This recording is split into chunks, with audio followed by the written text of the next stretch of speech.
Okay, sige po. Good morning po muli sa ating lahat. Hallelujah. Ayan, bagamat yung mga ating kapatiran siguro po ay kalimutan sa kanilang pong vacation. Ayan. Sige po, tayo po muli magsitayo sa ating pong panimula. Ating pong muling simulan ng araw po ito ng pagsamba sa kanyang pong dakilang pangalan. Hallelujah, Lord. Yes, Lord God, salamat muli, Panginoon, sa inyo pong patuloy na pagkilos sa buhay namin, Panginoon. Awitin po natin ang Eagle's Wings. Hallelujah, Lord God.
All my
ng buhay namin ay ikaw lamang ang aming maitaas at pumabigyan ng pinakamataas na papuri, Panginoon. Sige, Lord, binabalik ang lahat ng pagsamba sa pangalan ni Jesus. Amen at amen. Purihin po ako, Panginoon. Hallelujah. Sige po, naman pong Bible verse na kayo nakasulat sa Psalm 136 verse 1 to 3. Tayo po lahat ay magbabasa po. Game?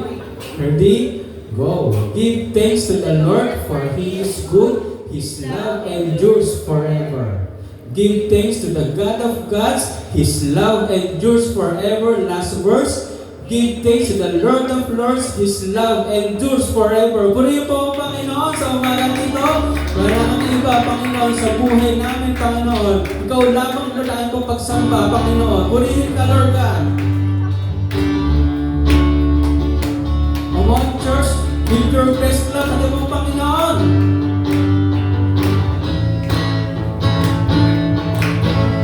Wala namang iba katulad mo. Wala namang iba na hihigit pa sa'yo. Ikaw ang Diyos ang pagkailanman, ang may likha ng lupa at kalangitan. Wala namang iba katulad mo. Wala namang iba. Wala namang iba katulad mo. Wala namang iba na hihigit pa sa'yo. Ikaw ang Diyos magpagkailanman, ang may likha ng lupa at kalangitan. Wala namang iba katulad mo. Sa puso ko'y ikaw lamang, ang mahari at manahan, ang siyang sumamo sa aking kalooban. Nagtitiwala ng lubos, tanging sa'yo lamang, O Diyos, pagkat wala namang iba katulad mo. Wala namang iba, Panginoon. Wala namang iba katulad mo. Wala namang iba na hihigit pa sa'yo. Ikaw ang Diyos magpagkailanman, ang may likha ng lupa at kalangitan. Wala namang iba katulad mo. Sa puso ko'y ikaw lamang, ang mahari at manahan, ang siyang sumamo sa aking kalooban. Magtitiwala dahil sa'yo lamang, O Diyos, pagkat wala namang iba katulad mo. Pagkat wala namang iba katulad mo. Pagkat wala namang iba katulad mo.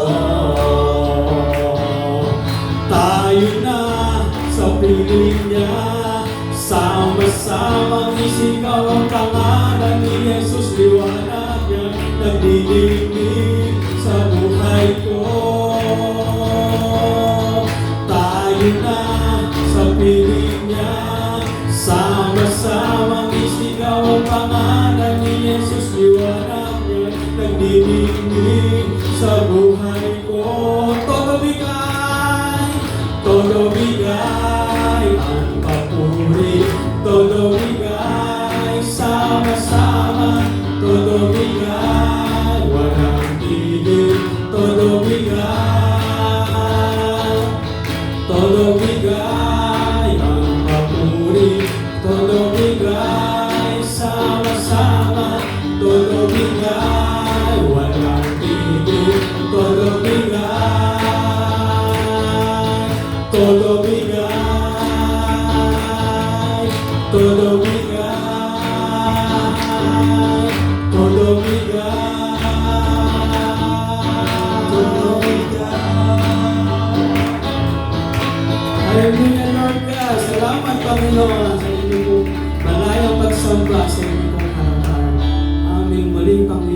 ibibigay ang lahat ng meron kami, Panginoon. Amen, Lord, namin namin ibubuhos, Panginoon, ang pagsamba sa inyo pong harapan, Panginoon. Yes, Lord. Patuloy natin itaas sa iyo, Panginoon. Mayroon lamang ako sa libong buhay, hindi pagkakain, lahat sa'yo'y ibibigay. Gayon pa man sa'kin, nag-iisang taglan, ilalaan bawat saglit upang ibigin ka nang walang humpay. Isa pa, kung mayroon lamang ako sa libong buhay, hindi pagkakain, lahat sa'yo'y ibibigay. Gayon pa man sa'kin, nag-iisang taglan, lalaan bawat saglit upang ibigin ka nang walang humpay. Gaya ng dagat na hindi napapagal sa pag-alon, puso ko ay sa'yo magmamahal. Sa habang panahon, natatanging kayamanan ko, ikaw ay sambahin. Wagas na pagsintay iyong tingin, kalakip ng awitin. Hallelujah, God, napakasarap magpuri, Lord. Kung mayroon lamang ako sa libong buhay, hindi pagkakain, lahat sa'yo'y ibibigay. Gayon pa man sa'kin, nag-iisang taglan, ilalaan bawat saglit upang ibigin ka nang walang humpay. Gaya ng dagat na hindi napapagal sa pag-alon, puso ko ay sa'yo magmamahal. Sa habang panahon, natatanging kayamanan ko, ikaw ay sambahin. Wagas na pagsinta iyong tingin, kalakip ng awitin. Gaya ng dagat na hindi napapagal sa pag-alon, puso ko ay sa'yo magmamahal. Sa habang panahon, gaya ng dagat na hindi napapagal sa pag-alon, puso ko ay sa'yo magmamahal. Sa habang panahon, gaya ng dagat na hindi napapagal sa pag-alon, puso ko ay sa'yo magmamahal. Sa habang panahon, natatanging kayamanan ko, ikaw ay sambahin. Wagas na pagsinta iyong tingin, kalakip ng awitin. Wagas na pagsinta iyong tingin, kalakip ng awitin. Wagas na pagsinta iyong tingin, kalakip ng awitin.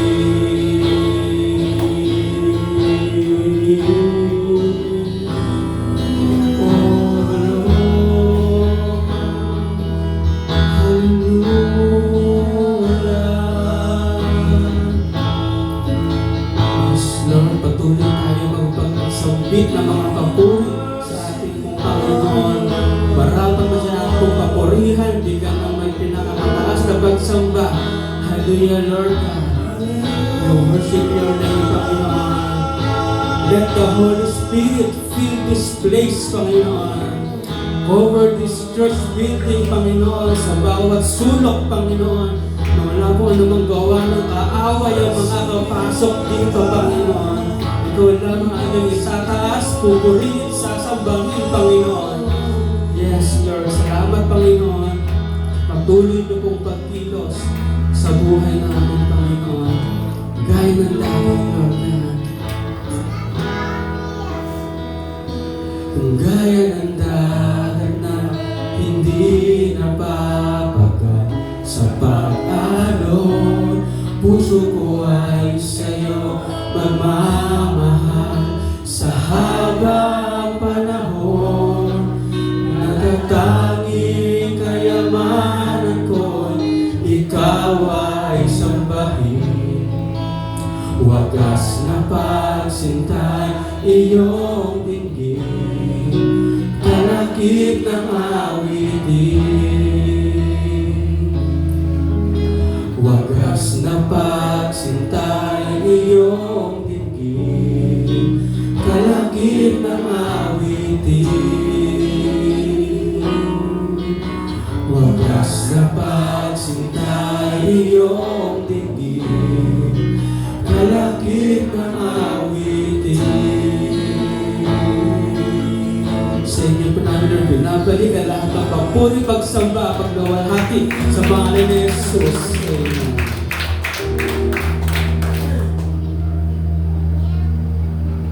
Pwede na po tayo umupo at tayo po ay dumako sa panalangin.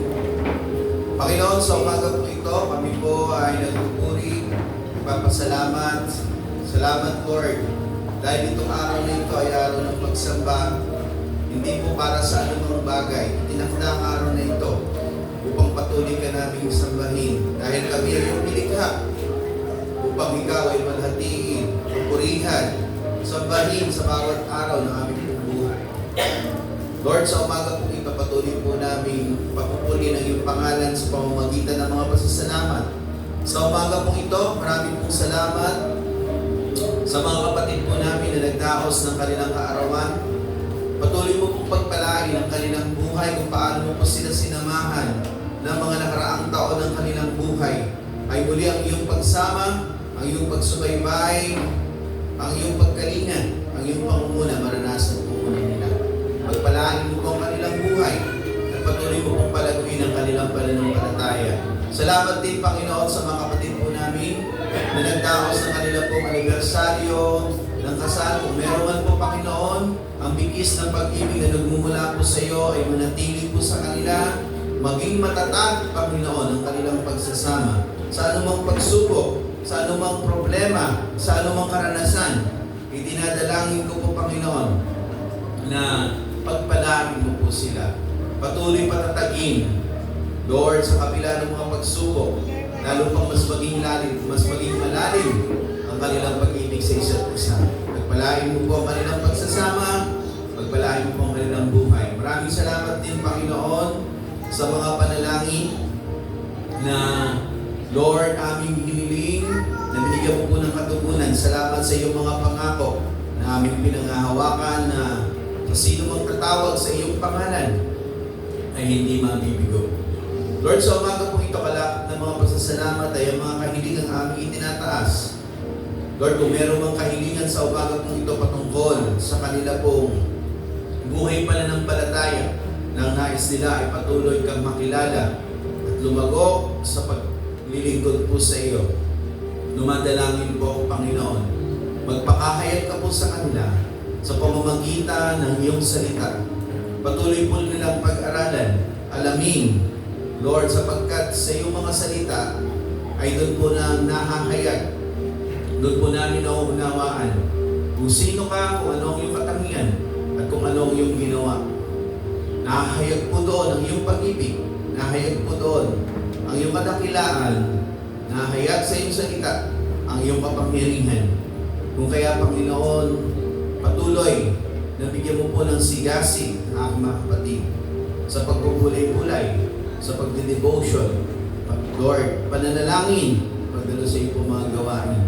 Dalangin ko makilala ka na ng lubusan ng aking mga kapatid at maranasan po nila ang iyong kapangyarihan. Sa umaga pong ito, kung meron man pong kahilingan patungkol sa kanila pong mga pangangailangan, ikaw ang Diyos na puno ng pagpapala at ang nais mo po ay pagpalain ng iyong mga anak dahil yan po ang sinasaad ng iyong salita. Subalit meron kang mga panuntunan na dapat naming sundin, dapat naming gawin upang ang pagpapala mo po, Lord, ay maging karapat-dapat po sa amin. Lord, dalangin ko po sa aking mga kapatid na ang pagpapala, Panginoon, ay nagmumula doon sa aming paglilingkod po sa iyo. Andun po, Lord, sa pag-una namin sa iyong kaharian, sa iyong kalulhatian. Dahil ang lahat ng bagay ay nilikha mo. Ikaw ang hari, aming Panginoong Hesus. Ikaw ang dapat i-please. Ikaw ang dapat unahing paglingkuran. At sinabi mo po sa iyong salita na ang lahat ng bagay daragdag mo na lamang po sa amin. Lord, pinakita mo po dito na ang pag-una po sa iyo, ang pagpapriority po sa iyo, ang paglilingkod po namin sa iyo, sa iyong kaharian, sa iyong pinapagawa, ang susi ng pagpapala upang idagdag mo ng mga aming mga pangangailangan sa aming pong buhay. Lord, sa umaga po ito, kung meron mang kahilingan patungkol sa kagalingan, sino man ang nakakaranas ng karamdaman sa aming mga kapatid o mga tao na kanilang dinadalangin na may karamdaman, sa pangalan mo po, Panginoong Hesus, aming hinihiling ang kagalingan po nila at ibangon po sila sa balik ng karamdaman, maranasan po nilang kagalingan na nagmumula po sa iyo. Ikaw ang aming Panginoon na dakilang manggagamot, wala pong imposible po sa iyo. Ipuin mo po sila at pagalingin sa anumang uri ng karamdaman po nila. Sa umaga po ito, kung meron mga suliranin na kinakaharap ang aking mga kapatid, dalangin ko po, Lord, bigyan mo po sila ng kalakasan na nagmumula po sa iyo. Patuloy mo po silang, Lord, turuan na manghawakan, na i-claim, Lord, ang iyong mga salita, ang iyong mga pangako. At ikaw ang Diyos na tapat na nagsabi na hindi mo kami iiwan, ni pababayaan man. Ibig sabihin, Lord, sa panahon ng mga pagsubok, bagamat ito ay iyong pinahihintulutan, ay kasama ka namin upang kami magtagumpay, upang aming ma-overcome ang anumang sitwasyon, mga pangyayari o suliranin sa aming buhay.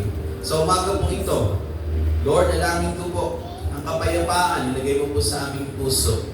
At sa sandali po ito, kami po ay nagpapalinis sa iyong banal na dugo. Kung ano man po yung mga pagkukulang, pagkakamali o karumihan na nakikita mo po sa amin, linisin mo kami ng iyong banal na dugo upang sa umaga po ito ay maging karapat-dapat po kami sa iyo. Lord, pagpalain mo po ang bawat isa po sa amin sa pamamagitan, Lord, ng aming pag-aaral ng iyong salita upang aming maunawaan, Lord, ang kahalagahan ng aming buhay na dapat ay nananatili sa iyong kalooban, buhay na dapat, Lord, lumalakad sa iyong salita. Lord, sa umaga po ito, ihanda mo po ang aming puso at kaisipan at patuloy na ikaw ang Diyos na kumilos at maghari, magpala sa gawain po ito ng aming pagsamba sa umaga po ito mula umpisa hanggang sa matapos. Purihin po ang iyong pangalan sa pangalan ni Jesus. Amen. Amen. Okay, salamat po at muli po sa mga pong good morning sa ating lahat. Para po sa ating announcement, ayaw rin sa Isidro Worship Service every Sunday at 2 p.m. sa mga kaya po ito. Sa pong midweek service. Hindi, sa FB yung mga... Ayan. Sa FB. November 7, midweek service. From speaker, Pastora Mayla, worship leader, Sister Jasmine, Asher, Brother Raya Costa, testimony, Sister Susan Luzon. About sa ano ng ano. Kindly send your prayer request to our group chat so that we can pray for them during our prayer meeting. So yung mga prayer request niyo po ay pwede po itong isip po ng Jesus. Hindi ko kasi mani kung paano. At po next Sunday po natin, November 10, speaker, Pastor Manny, worship leader, Brother John, tithes and offering, Brother Ray Losalta, Asher, Brother Ray Acosta, and then sa tipong sponsor po, si Brother Roboy Adriano. Salamat po sa kanya pong blessing yung panakain pong i-share po sa simbahan po. Ay ito, yung mission or Saturday at 8 a.m.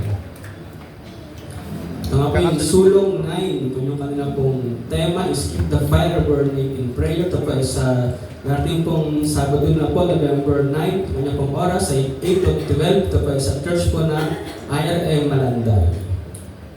Next po yung Rise Up. Ito po ay gawain po ng YWAP District 1. Kanya pong date ay sa November 16. Ito po ay Sabado, yung sa ganap po na 6 p.m. to 9. Yung kanya pong mga ticket, ito po meron pong gold, 750 ganyan, then silver, 500 pong bronze po is 250 pesos. And then is po natin sa pong gawin po ng lab, po isang pasabit, worship and discipleship, November 30 sa lugar po ng IRL Cathedral. Sa messenger. And then po sa pong flowers po for this Sunday, salamat po sa buhay ng Briella family, kay Brother Christian, Sister Jewel. Nagkakaroon sila po ay tipra nakasama, basta sila po ay espero mo po mag-share na itong blessings sa church po natin. And kasi na po ang God's message, ay po nakahanda na po, ito pong God's message. Yung kanya pong mensahe po, is pahabol lang po ay ito po ay na papanahon po. Yung mga tipong last po, noong pong 31 or noong pong November 1, sino po dito yung pong nagkaroon po ng trick or treat, happy Halloween. Yung pong dito is, yung pong dito is yung mga bagay po ba is, ito po ba is godly ba ito? Godly manner ba ito? Trick or treat, Halloween, yung pong mga pag-pray sa mga patay.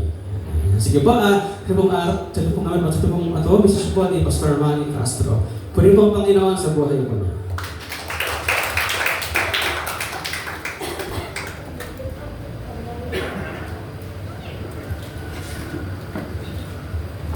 Okay, good morning po sa atin.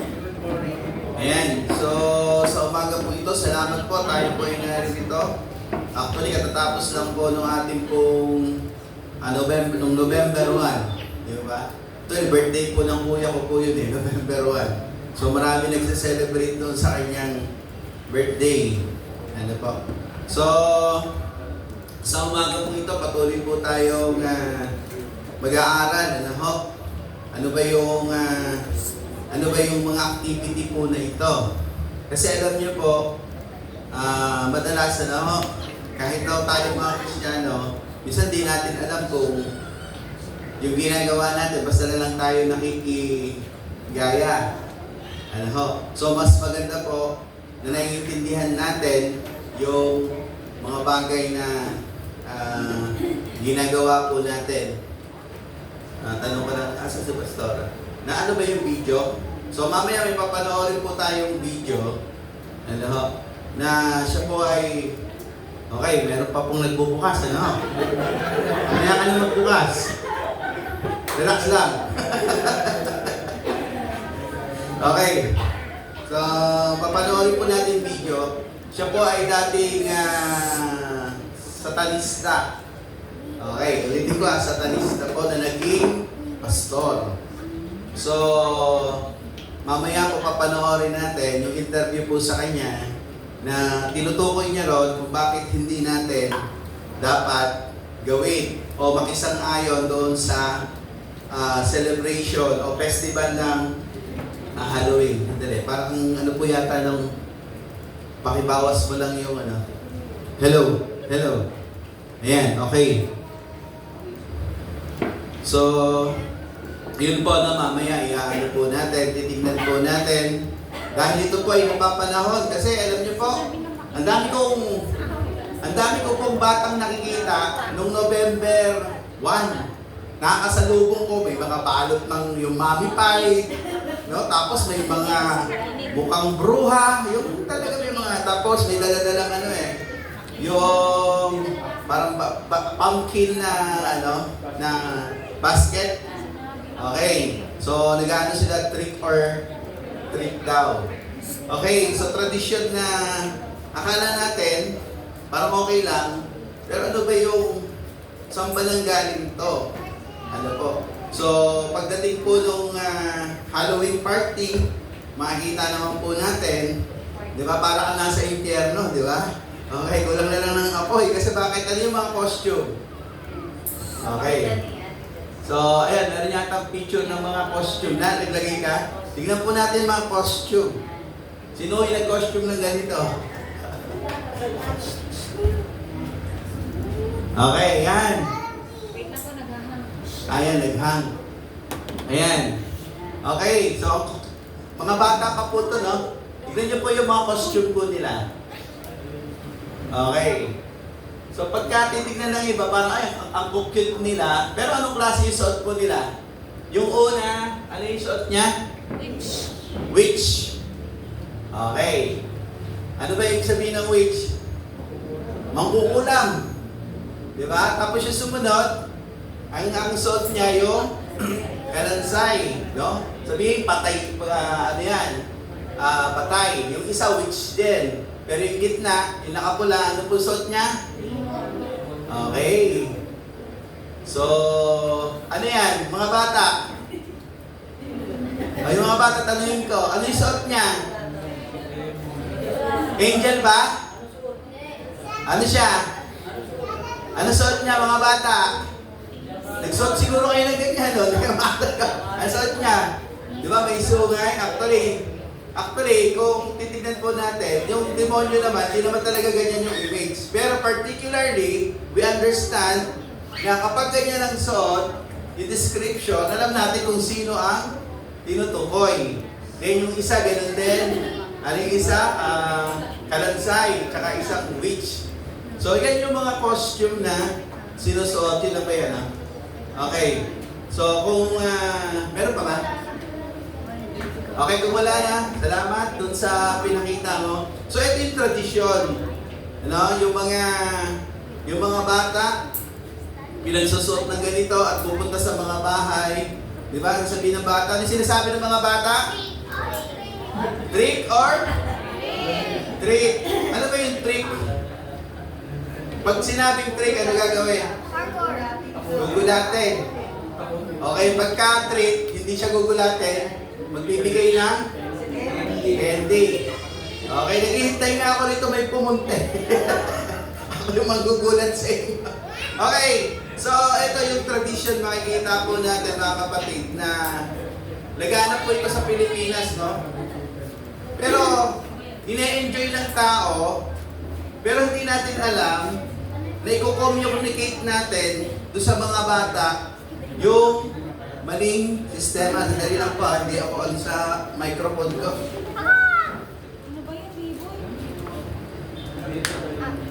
Hello. Sound check, hey. Hello, sound. Yan. Okay. Mataas po kasi yung ano niya. So ano yung nako-communicate natin sa mga bata? Akala ng mga bata, tandaan nyo yung laging kasabihan. Diba kung ano yung ginagawa ng matanda, siya gagayahin ng bata. So hindi natin alam na doon sa ganitong sitwasyon ay naipapasok po natin yung maling kultura na ito'y nagiging daan naman ng kaaway para siya magkaroon ng tinatawag na space sa buhay po ng mga mananampalataya. So ito po yung ating titignan sa ating pong pag-aaral. Kung meron po kayong Biblia, tignan po natin yung ating talata dito sa 1 Corinthians chapter 10 verse 19 to 21. Sige po, tayo pong lahat ay magsitayo para po sa paggalang sa pagbasa ng salita ng Panginoon. Unang Korinto, Kapitulo 10, talatang 19 hanggang 21, ganito po ang sinasabi. Ano ang ibig kong sabihin? Sinasabi ko bang may kabuluhan ang Diyos-Diyosan o ang pagkain inihandog sa mga Diyos-Diyosan? Hindi. Ang ibig kong sabihin ay ang mga pagano'y naghahandog ng kanilang hain sa mga demonyo. Hindi sa Diyos. At ayaw kong maging kaisa kayo ng mga demonyo. Verse 21, hindi kayo makakainom sa saro ng Panginoon at sa saro ng demonyo. Hindi kayo maaaring makisalo sa dulang ng Panginoon at sa dulang ng demonyo. So yun po yung ating mababasa sa unang Korinto 19 hanggang 21. Tayo po sumadaling manalangin. Lord, sa umaga po ito, patuloy mo po kaming gabayan sa aming pong pag-aaral, ang mga katotohanan ng iyong mga salita patuloy na mahayag po sa amin. At ang kapangyarihan po nito ay patuloy na kumilos upang sa aming pamumuhay ay maging aware po kami sa katotohanan, Lord, ng iyong pong mga salita na kung saan kami dapat mabuhay, kung ano yung mga dapat na hindi po namin i-adapt o gayahin, Panginoon, sapagkat may uri ng pamumuhay kami na nais mo po, isa pamuhay po namin dito sa mundo upang kami maging ilaw ng sanlibutan. Purihin po ang iyong pangalan, sa pangalan ni Jesus. Amen. Okay. So dito po sa text po natin, yung chapter po nito, context po nito about sa mga Diyos-Diyosan. No? Kasi yung mga pagano o pagan, meron silang practices, no? Inihahandog nila yung mga pagkain, no, sa kanilang Diyos-Diyosan. And directly, makikita natin dito yung kung paano kinumpronta ni Apostol Pablo yung ganung gawain na hindi dapat, ano daw po, makikisangkot yung mga mananampalataya. Ano yung ginamit niya term? Ito'y inihain sa, saan daw po? Okay. Inihain daw sa demonyo. At hindi daw pwedeng uminom tayo sa saro at uminom sa saro lang? Okay. Ibig sabihin, hindi tayo pwedeng magkaroon ng koneksyon sa Diyos. Hindi tayo pwedeng may connection tayo sa Diyos at the same time may connection tayo sa... Okay. So, dual ano ka, no? Dual connection. Okay. So, meron lang tayong isang dapat na gawin ay manatilihin yung tinatawag po ng uri ng pamumuhay. Ito po yung isa sa mga tinalangin ng Apostol Pablo dahil yung mga Kristiyano po noon, makikita po natin, influensyado po sila ng tinatawag na pagan culture o paganong kultura. So, kailangang mapanatili yung pamumuhay ng isang mananampalataya or else magiging dahilan ito para hindi kilalanin yung mga mananampalataya. Okay, so sa panahon natin po ngayon, okay, so itong ginagawa po natin na actually, itong ating pong paki-plus nga po, yung ating pamagat sa umaga po ito. Pinamagatan po natin itong ating pag-aaral na okay. So, pakibasa nga po. A non-conformist lifestyle. Buhay na, ano po yan, hindi umaayo, o klase ng buhay na hindi nakokompromiso. Sa madaling salita, yung buhay po natin hindi pwedeng makompromise o hindi natin pwede o hindi natin dapat gayahin yung uri ng pamumuhay ng nasa mundo at saling maging buhay po natin. Kaya nga yung title po natin, non-conformist. Hindi nakukundi na kukompromisa yung ating buhay. Kasi pag nakukompromise, ano ba yung sabihin?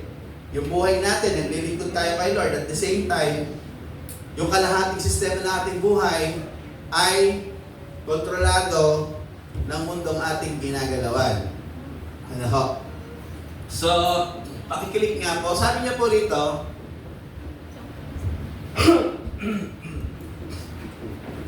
yan. Ang Biblia ay nagtuturo kung paano tayo mamuhay na nakaayon sa kalooban ng Diyos at sa kanyang mga plano. Hindi tayo dapat namumuhay sa paraan ng sanlibutan. Tama o mali? Okay. So ito po, no, makikita natin, meron naman talaga tayong uri ng pamumuhay. Ito yung tinutukoy na buhay ng Biblia. Ito yung tinuturo nila Apostol Pablo, which is, ang tawag po natin dito is righteousness and holiness. Ibig sabihin, ang isang Kristiyano, matapos siyang manampalataya kay Kristo, ay iiwan niya, isusuko niya kay Kristo yung kanyang dating buhay. Hello? Isusuko niya yung dating niyang buhay at magsisimula siyang mamuhay na naaayon sa kalooban ng Diyos. Kasi bakit? Kasi, ang sabi ng Biblia, di ba? Tayo'y naging patay sa kasalanan. Pero nagkaroon tayo ng buhay na walang hanggan sa pamamagitan ni Jesucristo. At yung buhay na binigay po natin ni Jesucristo, yung new life, yung bagong buhay, ay ito ay hindi dapat nakokompromiso sa gawa ng mundo. At ito yung isa sa tinutukoy ni Apostol Pablo nang banggitin niya ito sa Korinto, na dapat ang buhay po nila bilang mga mananampalataya ay hindi nakakompromise sa sistema ng mundo. That time, napakalaganap yung tinatawag po nating pagan culture. At alam naman natin, in biblical principle, ang pagan culture is against the Bible culture. Ang mundo ng pagano ay hindi angkop o against sa sinasabi ng Biblia. Ano po? Kasi sa atin, ang uri ng buhay, principles na binigay ng Diyos, pamantayan, that Christian should live, ano po yun? In holiness and righteousness. Okay? Hindi pwedeng nadidipil. Hindi pwedeng ilalagay mo rito, makikiayon ka, naiisipin mong okay lang. Hello? Iisipin mong okay lang. Hindi po okay yon. Kasi nagkakaroon ka ng attachment, nagkakaroon ka ng connection sa kanila. At the same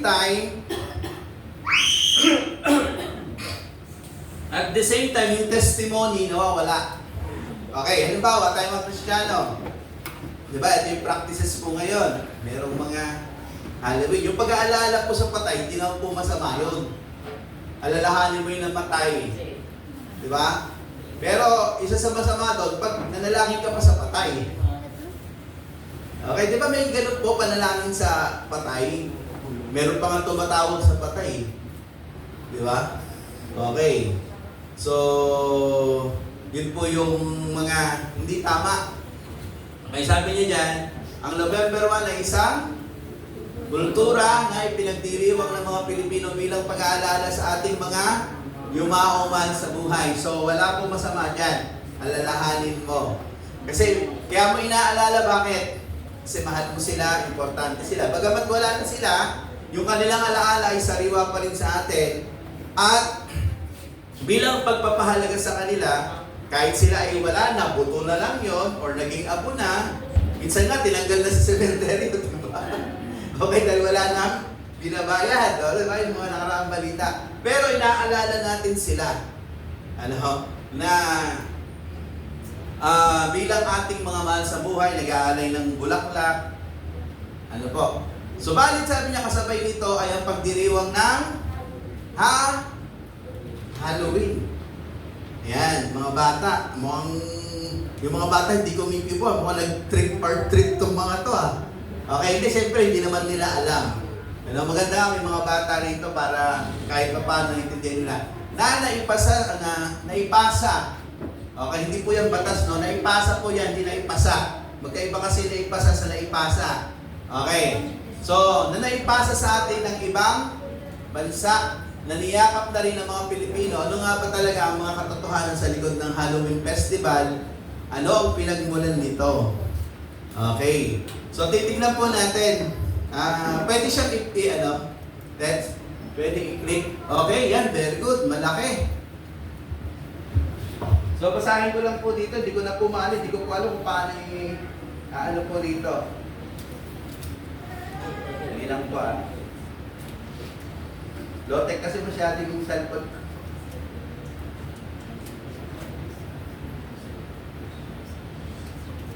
Okay, so pagan origination, Halloween, also known as Hallows Eve, has its roots in ancient festival and tradition. The pagan rituals associated with Halloween originated from the Celtic festival of Samhain.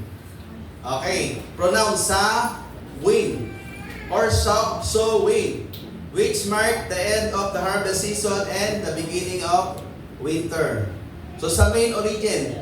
Samhain was celebrated on November 1st in what is now Ireland Ireland, Scotland, and the Isles of Man. The Celts believed that on Samhain, boundary between worlds, the veil between the living and the dead was it is tiniest, allowing for communication. Di ba? Kaya namin nagpe-pray doon sa mga patay eh. And interaction between the two realms. So kung titingnan natin, kulto talaga yung ano eh, di ba? Yung parang ang practices nila, naniniwala sila yung na pwede kang mapunta doon sa pinakagitna, pagitan ng living and dead. Na ikaw yung parang, pagka ganun po, may tawag kasi doon eh. Alam niyo yung mga practices na tumatawag ka ng yung mga ginagawa ng mga medium? Sino rin nakakaalam sa medium? Hindi nyo alam yung medium? Small, medium, di ba? Hindi yun. So, ang tawag sa medium, ito yung mga pinapasukan ng mga, halimbawa yung mga patay tatawagin. O sino ba gusto papasukin natin yung namatay mong ano? Okay. Di ba tatawagin? O sige, tatawagin natin yung ano mo. Yung mahal mo sa buhay. Actually, ginagawa yon, pero this is the reality. Ang patay hindi na makakabalik. Biblically speaking. Di ba? Hebreo 9:27, itinakda sa tao ang minsan mamatay at ang pagkatapos nito yung paghuhukom. Hindi sila pwedeng tumawid papunta rito sa atin. Kung meron man nangyayaring ganon, merong sasanib doon sa medium o yung tao na to na nagpapagamit siya na para siya sapian, tingin niyo yung bang mahal niyo sa buhay na sumalib sa kanya. Hindi. Actually, that's a spirit. Espiritu. Dinadaya tayo. Kasi ang espiritu kaya niyang kopyahin yung mukha ng inyong mahal sa buhay. Kaya niyang gayahin yung boses. Kaya niyang gayahin yung itsura. Yung salita, yung accent. Kaya hindi imposible. Kung maririnig mo yung tao na yun na sinapian, hindi yung mahal mo sa buhay yun. Ano yun? Espiritu. Masamang espiritu. Kasi dinadaya ka para papaniwalain ka na ang espiritu ng tao ay pwedeng makabalik. Hindi yun totoo, mga kapatid. Actually, yung mga paniniwala natin minsan, di ba? Yung iba-ibang paniniwala natin. Totoo naman yun, nakakaamoy ka ng kandila, wala naman nagsindi. Sino yung nakaranas po rito? Yung nakakaamoy ng kandila, wala naman nagsindi. O kaya, bulaklak, di ba? Okay. So, pwede na lang gawin yon na magpalabas sila ng sen para maisip mo na andito yung namatay kong pamilya. Which is not true. Ginagawa ng kaaway yung para tayo ay dayain. Kasi, biblically speaking, pag naniwala tayo nakakabalik sila, ang Biblia ngayon magkakaproblema. Lilitaw na ang sinasabi ng Biblia ay kasinungalingan. So, nakikita niyo yung paraan ng demonyo, no? Ginagawa niya. Kung paano dayain yung mga tao. Okay. So, basahin ko lang po to. Okay. Boundary between worlds, the veil between the living and the dead was at this timeless, allowing for communication and interaction between the two realms.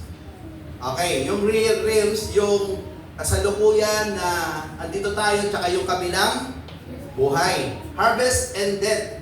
The festival marked the end of the harvest season and the beginning of winter, a time of, ano sabi diyan? A time of, okay. Next, ano? Ano po yung pastor? Next slide. Ayan. A time, ano daw po yung pinakauna? A time of darkness and death. Imagine niyo yan. Okay. So, divination and magic.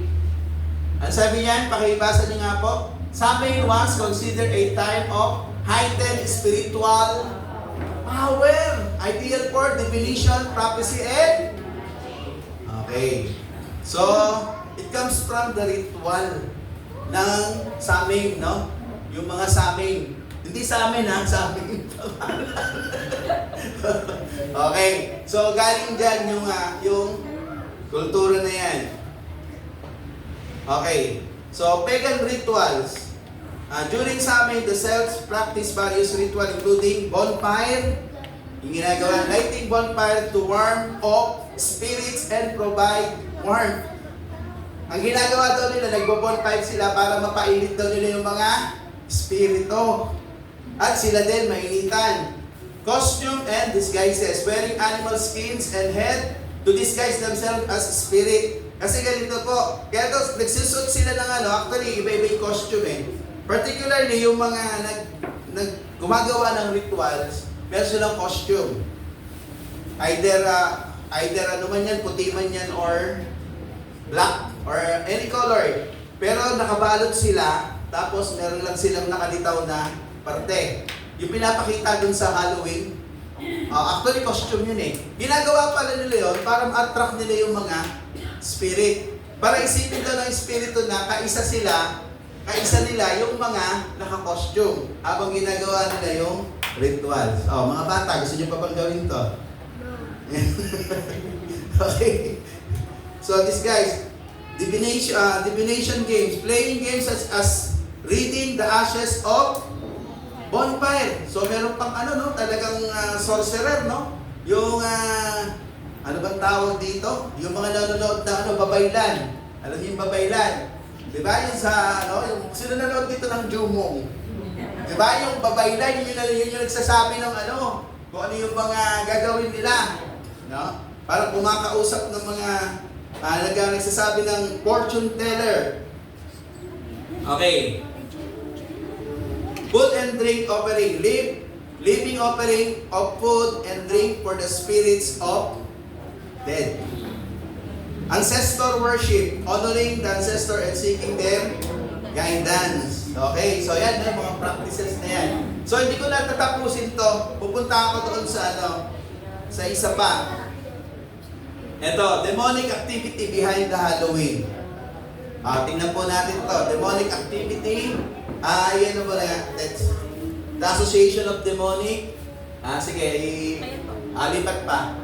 Titignan pa yung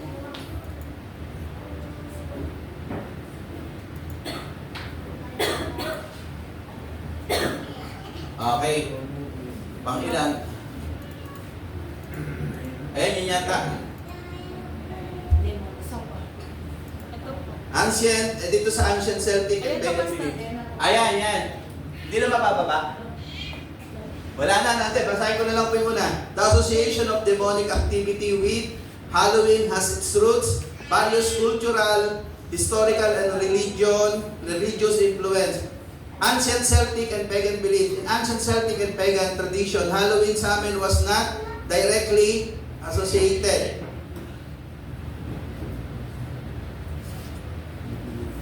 With demonic activity, instead it was seen as time, spiritual, their soul. Pero may pa rito, di ba? So hindi naman totoo yon. Actually, galing kasi ito sa So ang gagawin niyan, babalansehin. Which is yung ating binasa kanina, meron siya talagang connection. Kapag ang ginawa mo ay rituals against the tawag dito, hindi nakaangkop sa Bible, it was a demonic practices. Kaya nga si Pablo rito, inihandog lang sa Diyos. Pagkain lang na inihandog, di ba? Ng mga pagano, anong tawag nga? Inihandog daw kanino? Sa demonyo. Okay. So, tingnan natin. Spiritual threshold. When the veil between the living and the dead was at thinness, parang parehas lang din.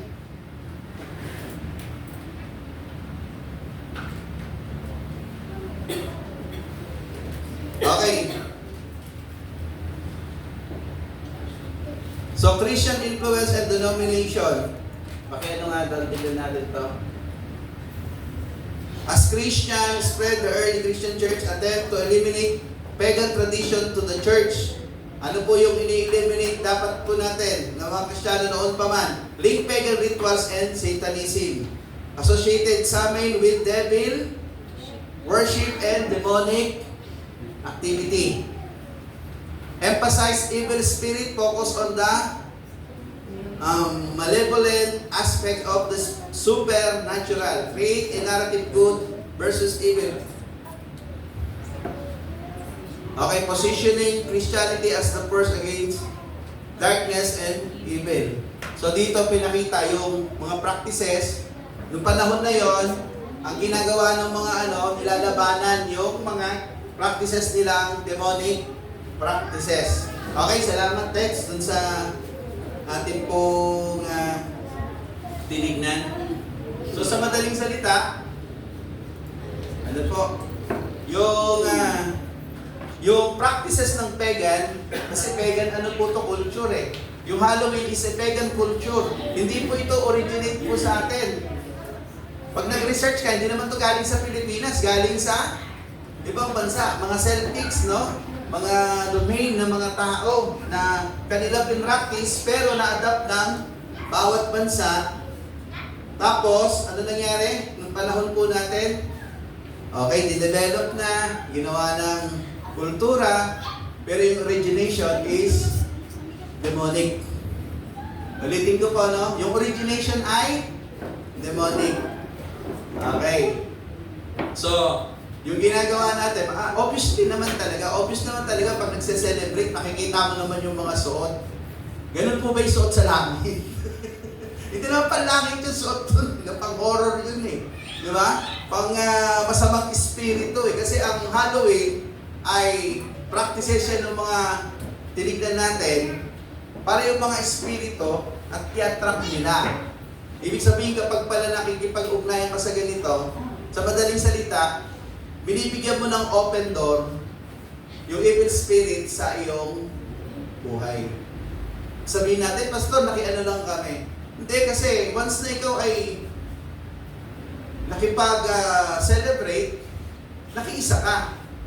Ibig ba sabihin, nandun ka, sabihin mo, hindi, kay Lord naman ako kahit nandito ako sa hindi po totoo yun. Yung reason ng iba na kahit naman nandito ako, di ba? Si Lord naman yung iniisip ko, nasa puso ko si Lord. Okay, paano yung purity? Di ba? Yung right, yung holiness. Di ba? Kasi, pag sinabing holiness, kasama doon yung practices na lifestyle na naangkop sa salita ng Diyos. Ayan, may mga kinuha po akong mahalagang topic po dito. Galing po ito sa, nakalimutan ko, DCM ba yun? Christian lifestyle. Ano po? So, binanggit niya rin dito about the Halloween na yung practices na ito ay hindi dapat gawin. Okay. So, siguro, naka-ready na ba yung video? Pwede panoorin po muna natin yung video para mas ma-highlight po yung po natin sa activity po ito. Ito po ay interview. Okay, interview doon po sa pastor na dati siyang satanista na naging pastor, na naging mananampalataya.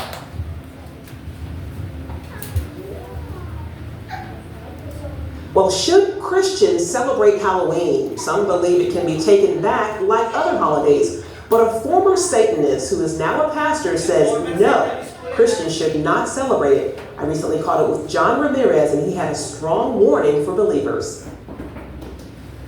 Tell us a little bit about where you were in relation to Satanism and worshiping the devil. Well, 25 years, 8 years old, little boy, 8 years old, demon church, being trained by high-ranked devil worshipers, warlock, and spiritual witches, turning me to know how to take over territory, demonic contracts, different demon territory, demons, principalities, first, second heaven. I was being trained all the way to the age of 35, sold my soul to the devil, got married in Halloween, had a demonic wedding in Halloween. I baptized my daughter to the dark side at age 11. So that was my whole entire life. I mean, I breathed, ate, and slept witchcraft. Astral projecting. I would astral project all region, leave my body, astral project, curse the region, because if I can curse the region, I can capture the people.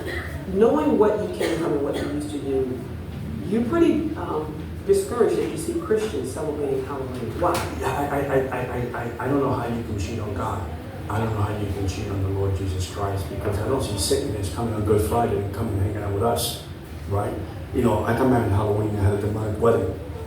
Why would you put your kids, your family, why would you put your purpose, your destiny, why would you put your whole eternity in a demonic altar? But people say it's just fun, candy, kids are having costumes on. Well, But you said too much more. The candy, you know, I never shared this before, but these candy, people from different walks of life pray over these candies. Witchcraft, they pray over the candy. You knock on the people's door, you don't know the person, you do not know she's a witch. Okay, you don't know she's a witch, she's a Wicca, she's practicing New Age, and you knock on the door and you come in legal rights of this witch or this wall or this person's practicing this stuff, giving you this kind of candy. Now you're taking that stuff home, you put that stuff into your body.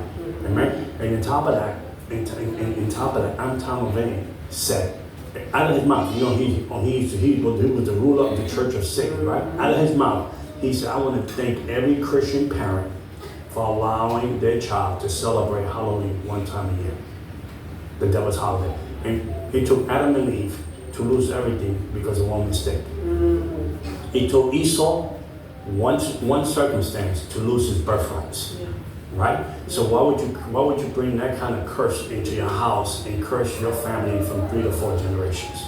So when your kids is 5 and you think it's cool, you dress them up. Once you put a costume on someone, see, the trick of Adam and Eve in the Garden of Eden, they were made in the image of God. They were made in God's perfect image, right? The devil tricked them with sin and changed their identity. And once you put the costume on the kid, I don't care if you dress them up as Noah, I don't care if you dress them up as Abraham. Once you put this costume on Halloween, the birthright of Halloween, you're changing your kid's identity. The purpose and the destiny has been canceled unless you renounce it and bring it back. That is the trick of the devil. Now that you're sharing, and you share this everywhere you go. Everywhere I go, I'm not afraid. I mean, I'm not politically correct. I'd rather be right with God. You be mad with me, but at least you make heaven. Yes. You know, I mean, churches sometimes they get mad. They get mad with me. They didn't know why you saying that. Why you talking that way? But how should I talk? If my God told me to speak the truth. You know, I'm just a mailman. Amen. Now that you're a Christian, you're actually a minister of the gospel now. Amen. Yes. You said that you're now in a season where in your life where you're saying, I want to pay the enemy back for all the darkness. My 25 years and plus. You know, I've gone to places that people manifest, the manifestations of demons, people casting out demons, healing the people. I mean, I'm living in a place today at the Church of the Book of Acts. The powerful church, that church that came out of the upper room. You know, that's where I'm living. People say, sir, I was just talking to another sister. I was saying, this Muslim lady came up to the altar. She had prostate cancer. She's a Muslim. She renounced Islam. She renounced the situation. She accepted Jesus. She went to the doctor, no trace of cancer. That's the God that I know. That is the Jesus Christ I know. He's the same. He's the same yesterday, today, and forevermore. There's people that come from the occult practices. You know, I've been in the occult. I did Ouija board. I did this. I practice Wicca. I practice New Age. You know, manifestation. People set free, and you see the transformation in their face. You see the love of Jesus Christ wrap around them. I mean, how much that is priceless. I don't mind paying the price. Okay, kung gusto niyo po panoorin yan, nasa YouTube lang po yan, no? Okay, ito po ay hindi siya, hindi po siya, hearsay. Pag hearsay, sabi-sabi lang. Di ba? Chismis lang. Ito po ay patotoo. Sabihin, ano po to? Testimony ng isang dating satanista. Kasi pag satanista ka, alam mo yung activity ng satanism. So, in-expose niya doon, yung Halloween is a practice ng satanista na nagkakaroon daw ng pagkakataon yung demonyo sa buhay ng isang tao kapag ang isang tao ay nauugnay o nakikisama doon sa gawain na ito, which is devil worshiping nga ang tawag niya, no? Tapos sabi niya, yung mga bagay na yung mga anak nyo, sabi niya, bibihisan niyo ng ganito, parang pinapalitan mo yung pagkapanganak niya sa ibang dimension ng pagkapanganak. Ano yun? Yung pagkapanganak niya sa demonic activities. So, hindi natin alam po yun, no? Pero this is a exposure, no? Yung pag-expose ng truth. Kasi sabi po ng Biblia, you shall know the truth and the truth will set you free. O, mga bata, hello? Gusto niyo pa ba mag-Halloween party?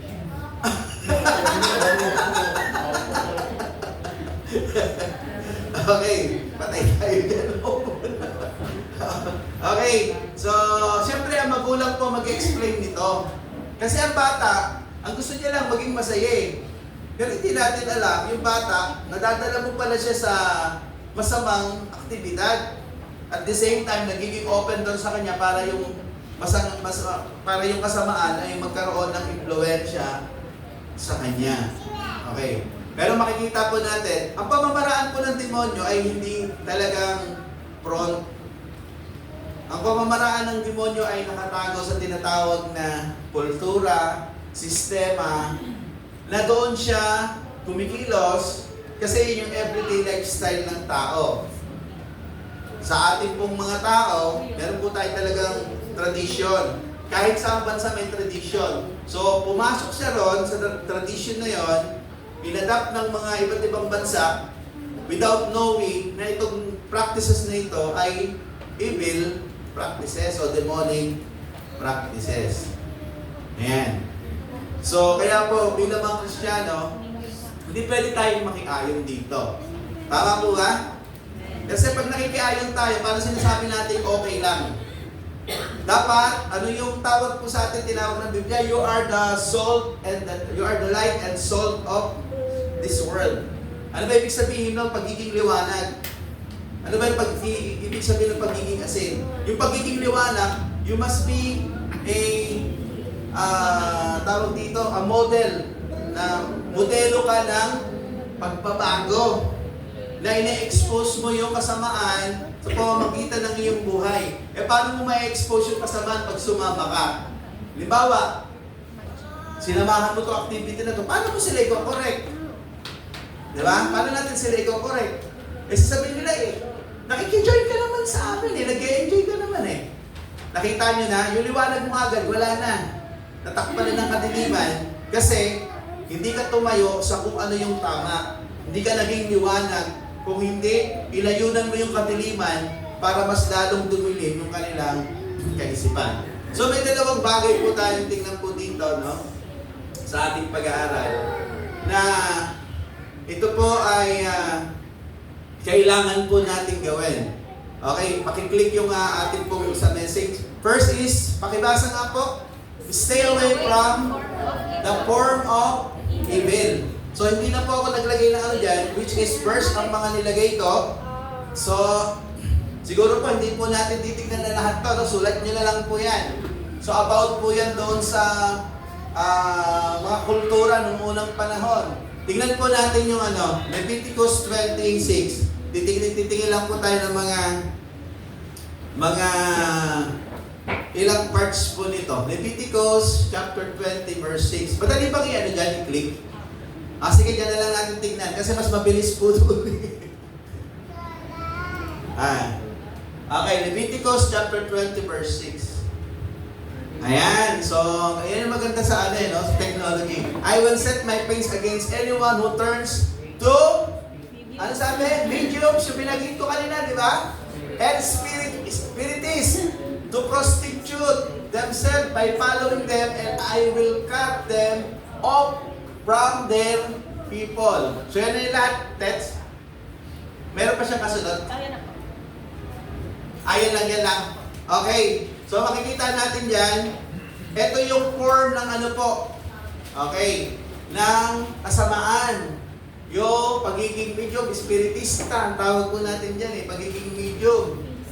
Okay, so ang pala dyan, yung nagiging, spirits to prostitute themselves by following them. Okay, parang naging prostitute, ginagamit yung kanilang katawan. Di ba? Ginagamit ng demonyo, nagiging sumasalib sa kanila. Okay, Isaiah, tingnan po natin to. Isaiah 8:19. Okay, when someone tells you to consult mediums and spirits who worship, who whisper and mutter, should not a people inquire of their God? Why consult the dead on behalf of the living? Hello! Diba? Yung mga matawag, kumakausap. Okay. So ito po ay hindi ka lugod-lugod sa Diyos. Ito po ay tinatawag po natin evil works or demonic word. So itong mga bagay na ito, particularly sa ano pa po yan eh. Actually, tinignan po natin, galing po yan doon sa Old Testament. So sa noong unang panahon pala, meron na pala po yan, no? How much more po ngayon? So very ano na po yan. Sa panahon po natin ngayon, napaka-obvious na yan. Kasi alam niyo po, sa panahon nga natin ngayon, nabigyan na yan ng kalayaan eh. Even yung doctrination ng Satanism, malaya na po yan eh. Tumingin kayo sa internet. Kasi ang internet nagiging medium para sa lahat. Lahat ng iyan mo doon pwede. Walang bawal. So, ano pa nila doon, yung tinatawag na, alam nyo, yung lagi nilang ginagamit is freedom of expression. May karapatan daw ang tao naman yung paniwalaan na kanyang ipahayag. So, ganun na yun yung panahon po natin. Ibig sabihin, yung panahon po natin, tanggap na yan. Pwede naman doktrina yung, halimbawa, yung umatok sa bahay nyo. Di ba? Parang ginagawa natin house to house. Dati, sinishare natin, di ba, Word of God. So sila ngayon kakatok, ay magandang umaga po. Pwede mo ba doktrinahan kayo ng doktrina ni Satanas? Which is, sa ibang bansa po, normal na po yan. US, normal na yan. Activity na ganyan. Meron na silang karapatan. Proud pa nga sila di ba? Di ba? I'm a Satanist, sasabihin. Di ba? Okay, proud sila. Sasabihin nila, I hate Christ. Ganun mga, nila, pag ini-interview sila. So, proud sila. Pero mga Kristiyano, minsan, di proud eh. Di ba? Mga Kristiyano, yung, parang tinatago mo yung identity mo. Hindi ka proud mga Kristiyano. Dapat proud po tayo, amen? Kasi si Lord yung totoo. At kailangan natin, hindi pakiayon sa ganitong gawain. Pakiano natin yung, Colossians. Dito po tayo sa New Testament. Colossians chapter 2, verse 16. Ayan, para mabasa po ng lahat. Nababasa niyo po ba? Yung mga audience po natin. Ayan, thank you. Ayan, tapos susunod mo dyan yung Romans 14:5. Okay, Colossians chapter 2 verse 16. Therefore, do not let anyone judge you by what you eat or drink, or with regards to a religious festival, a new moon celebration, or Sabbath day. Okay. Romans 14. Romans 14:5. Ayan. One person consider one day more sacred than another. Another consider every day alike. Each of them should be fully convinced on their own mind. Okay, parang okay. So, balikan po natin yung kanina, no? Yung binanggit po kanina, mga gawain po yun, mga sinaunang panahon. Actually, sa Pilipino po, meron tayong ganong kultura eh. Alam niyo po ba na ang kultura ng Pilipino is animist po tayo? Alam niyo ba yung animist? Yung naniniwala tayo sa mga espiritu, yung mga ninuno natin kung galing eh. Animist po tayo. Sabihin, yung kultura natin ngayon na ay dahil may nagdala ng gospel. Pero yung unang paniniwala ng mga Pilipino, animist, ay naniniwala sa mga diwata, mga inkanto. Okay. So, yan, stay away from evil. Stay away from the form of evil. So, sa panahon po natin ngayon, makikita natin, sumasama na po yan, humahalo na sa particular na gawain po natin everyday life. Kaya nga doon sa New Testament, di ba? Doon sa aklat ng John, sa unang 1, hindi ako nagkakamali na huwag kayong makipagkaibigan sa sanlibutan. Dahil ang nakikipagkaibigan sa sanlibutan ay nakikipag-away sa Diyos. Dahil ang gawa ng sanlibutan ay hindi para sa Diyos. Kasi yung gawa ng sanlibutan ay against sa kalooban ng Diyos. Hello? So, ang tinukoy sanlibutan. Okay, so malawak na. Kasi bakit? Modern era na kasi. Diba? Ibig sabihin, yung lawak ng kasamaan, na-adapt na, naging sistema na, bakit ko ginamit yung sa word na sanlibutan? Naging sistema na ng mundo. Kasi yung mga pagano, pagan practices, nangyayari. Ano ho? Nag-e-evolve lang sa ibang panahon. So naiiba lang yung minsan yung tawag or system, pero yung origination, alam pa rin natin na hindi galing sa biblical perspective. Pagan practices po ang pinanggalingan na tinawag ni Apostol Pablo na demonic. Okay. Tingin niyo po, Apostol Pablo ba nanguhula lang? Kung sa kanya sinabi, hindi. Dahil sa Apostol Pablo, pag nagsasalita, yung Spirit ng Diyos nasa kanya, yung Holy Spirit. And the Holy Spirit talks about the truth. Amen. Pag ang Espiritu ng Diyos nasa isang tao, ang tao ay magsasalita ng katotohanan. Amen. Kaya nga lagi natin isipin, no? Kapag saan man tayo pumunta, asan ba yung Holy Spirit sa buhay sa atin? Nasa buhay natin. So you should speak the truth. Kailangan mo sabihin yung katotohanan. Hindi pwedeng hindi ka kumibo na wala kang gagawin. Nakikita mo na yung kapitbahay mo, ganito yung practice. Pwede mo naman i-share sa kanya. Di ba? Pwede mong ipaalam sa kanya, ano mo yun sa kanya, i-explain mo. Kasi ang mga tao po sa totoo lang, sa panahon po natin ngayon, katulad yung Halloween, ginagawa lang naman yan for fun Akala nila, okay lang, ginawa lang yan para yung mga bata mag-enjoy, trick or treat. Di ba? Pero hindi natin alam, parang ganito lang naman kasimple yan Yung bata, hinahayaan mong i-over na kay Satanas. Modernong panahon nga lang, pero hindi katulad yung dadalhin talaga sa dambana. Pero nagkakaroon ng open door yung kaaway sa kanyang buhay. Hello! Pangalawa po, dito po sa ating, So yung una, stay away from the form of evil. Iwasan po natin yan, lauyuan natin. Hindi yan yung buhay natin. Hindi yan gusto ng Diyos. Amen? Kasi bakit? Demonic practices po yan. Na noon pa man, nakikita natin yung pagan practices ay talagang kinokondina na ni Yahweh. Okay, pangalawa po, stay away from occultic things. Okay. Yung mga kultong gawain. Okay. Sabi niya dyan, never partake in it. 2 Corinthians 6, chapter 14, verse 17. Okay, dito ko na lang titignan. 2 Corinthians, basahin po natin. Chapter 6, verse 14. Okay, sabi po dito, 14 to 17. Huwag kayong makisama sa mga di sumasampalataya, maaari bang magsama ang katwiran at ang kalikuan, o kaya ang liwanag at ang kadiliman. Maaari bang magkasundo si Kristo at si Belial?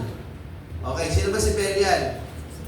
Okay, ano po yan, no? Masamang ano po yan?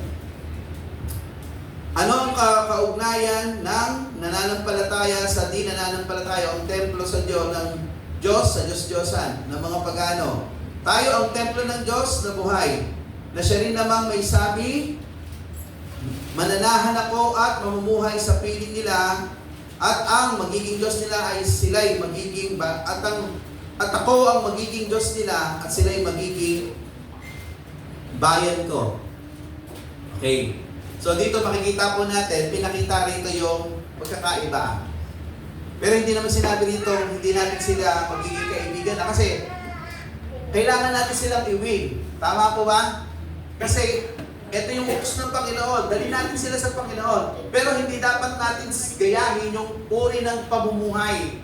Their culture, particularly the time, the pagan culture. Hindi pwedeng adapt. Kasi masisira ang patotoo ng isang Kristiyano. Hindi na magiging effective. Kapag nakita ng mga pagano, na ito pala mga Kristiyano, katulad lang din pala yung ginagawa natin. So, what's the point? What's the difference? Okay, ganito po yan. Kapag ang patotoo ng isang Kristiyano nasisira, hindi ka na magiging effective. Kasi bakit? Wala ka ng liwanag. So kaya nga napakahalaga na laging binabanggit ng Biblia yung tinatawag na patotoo. Yung namumuhay tayo sa katotohanan na nagiging liwanag tayo na hindi natin ina-adapt yung uri ng pamumuhay nila, pagkos tinuturo natin yung uri ng pamumuhay na sinasabi ng Biblia. Amen po ba doon? So itong Halloween na to, maging ano po tayo, sabihan natin yung mga mahal natin sa buhay. Kayo ba papayag na yung mahal sa buhay ay na-influensya ng kadiliman? Kayo ba papayag na nagkakaroon ng open door yung demonyo sa buhay nyo? At ang demonyo kapag nagkaroon ng open door sa buhay ng tao, nagkakaroon ng maraming curse. Sumpa. Kasi wala namang dadaling blessing ang demonyo. Dadaling niya sa buhay mo, sumpa, kaguluhan. Very worse. Guguluhin niya yung buhay mo.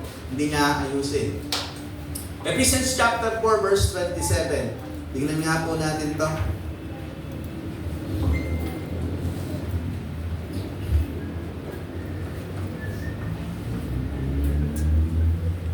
Chapter 4 verse 27. Okay, sabi niya po rito, huwag ninyong bigyan ng pagkakataon ang diablo. Ang sabi? Huwag ninyo bigyan ng pagkakataon ang diablo. Kasi bakit? Kasi ang diablo, onting pagkakataon lang, ano gagawin niya? Magagamit niya yun para sa iyo. Di ba sabi sa Biblia, sa aklat ng Pedro, humanda kayo at magbantay. Ang diablo na inyong kaaway ay parang leong umaatungan na umaaligid at humahanap ng masisila. Sa panahon natin ngayon, hindi tayo alerto, mga Kristiyano. Hindi tayo marunong tumayo sa kung ano yung biblical truth, kung ano yung katotohanan. Ito na yung kultura, wala tayong pakialam. Nakikiparty-party din tayo, nag-i-enjoy din tayo. Diba? Okay. So, kultura ito ng ng mundo. Pero yung kultura, hindi naman angkop sa biblical perspective. Hindi lahat ng kultura masama. Pero may mga kultura na dapat tayong maging maingat dahil ito, ang pinagmulan nito ay galing sa mga gawa ng kaaway na tinatago na lang sa panahon po natin ngayon. Actually, wala naman na nagre-ritual ngayon na di ba? Okay, pero yung practices andoon. Yung ambience nung celebration, makikita mo yung mga costume, di ba? Kasi ang mga pagka naghahandog yung mga nagre-rituals, nakakatakot po talaga. Sa madilim na lugar, yung may usok-usok pa, may sapot-sapot ng gagamba. Di ba? Wala ka makikitang kulto na sila sa magandang lugar. Pati costume nila nakakatakot. Kasi, pinapakita nila ron yung tinatawag na image ng evil spirit. Okay. So ito yung mga bagay na dapat po tayong maging maingat. Mga magulang, mga kapatid, yung mga anak nyo, mga apo nyo, simulan nyo na po na huwag payagan. O para maiba yung nila, suotan nyo sila ng Di ba kasi minsan ganyan yung bata, hindi ako po pwede suotan mo ng superhero. Di ba? Lagyan mo Super J. Ano Super J? O si Jesus, dapat dala-dala mo. Pwede naman natin yan baguhin yung kanilang kasi kultura, ang hirap kung yan, bunutin agad. Pero kung ma-educate mo, mapapaalam mo sa mga bata, dapat tinuturo nyo yan, mga bata. Na itong na to, galing to sa ganitong ginagawa ngayon, so huwag natin gayahin. Diba? Dapat si Jesus yung sinusunod natin. Hello. So yung bang yung bang CEF, meron na bang lesson about this matter? Wala pa, I think siguro maganda nyo ito. Kasi parang wala akong nakikita mga tinuturo sa mga Sunday school about this Pero napakalalim ng kultura natin sa ganitong gawain na to. So dapat gumawa ng lesson about this. Maganda, sabihin mo kay Sister Yor, sinasabi ni Pastor Manny na ito, gawa ng lesson about this matter, yung Halloween, paano ma-break to para yung bata ay manatili sa Panginoon. And last, ito po tingnan po natin na verse. Sabi niya dyan, okay, meron pa po pala, we are not part of the world. Demons can only go into you if you... Okay, basahin nyo nga po. Ready? 1, 2, 3. We are not part of the world. We are not, hindi we are part. We are not part. Ulit. 1, 2. Narinig ko kasi we are part. Ulit. 1, 2, ready, go. We are not part of the world. Demons can only go into you if you open yourself up to them or if you contact them directly. Okay. Ang demonyo daw ay makakapunta sa iyo pag ibubukas mo yung sarili mo sa kanya. Pupuntahan ka niya. Kasi bakit? Binigyan mo siya ng open door. O halimbawa, Halloween, open door yan eh. Di ba? Parang kung sinabi kay sa demonyo, oy, you are invited. Muha! Di ba? Okay, ano pa? Or if you contact them directly, ano naman yan? Yung mga medium naman yan, tumatawag sa Espiritu. So meron yung verse, Deuteronomy 18. Siguro dito po tayo magtatapos. Mabasa po natin to. Text. Ay, meron pa pala, no? Hindi, tingnan muna lang natin yung Deuteronomy. Maganda kasi yun eh. Deuteronomy chapter 18, verse 10 to 12. Pagkatapos po nito, yung huling verse, titignan po natin na para po sa kaalaman ng lahat, maganda po itong Deuteronomy 18.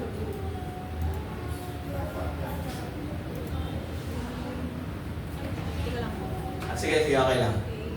So, habang inaano po ni Tets, so yan po yung makikita po natin mga kapatid, na sa panahon natin ngayon, dapat ang mga Kristiyano nagliliwanag. Amen. Hindi nagiging nakikisama sa gawain na nagiging natural na lang. Alam niyo po mga kapatid, sa totoo lang, nagiging natural na to sa mga sa mga kapatid, parang winawalang bahala na to, pero makita natin, ang lalim pala ng pinaganuhan nito, no? Pinagmulan. Ito na ba yun? Ano yan yung una yan? Doon, ano?